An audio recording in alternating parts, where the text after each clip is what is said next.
Praise the Lord प्रिय प्रभुंकर लोक मैंने तो आज विषय आसतु देखा पवित्र शास्त्र बाइबल रे कौन लिखा जाए तो आसतु देखा बाइबल को ध्यान पढ़ा आसतु लिखा जाए हितोपदेश 4:19 और 20 पद लिखा जाए पुणी दुष्ट मानकर बाट अंधकार तुल्य से माने काहीरे झुंटी पड़ती ताहा जानती नहीं।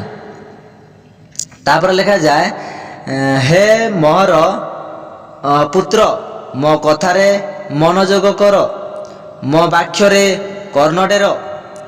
मोर प्रिय प्रभुंकर लोक मैंने पवित्र शास्त्र बाइबल आमको कहे जे तुम्हें माने मद्यपान करुथुबा आउ बेविचार करुथुबा दुष्ट लोक मानक सांगरे मिसो नाही।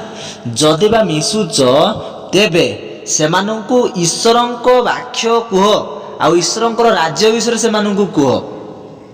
तो अनेक आमर ख्रीष्ट भाई भौणी मैंने अच्छी जो संसारिक लोक सांगरे से सांगसाथी होइथिबे तो दयाकोरी मत खराब भावतु नहीं से संगे सहमत हुंतु नहीं केवल यीशुख्रीष्ट विषय कहतु।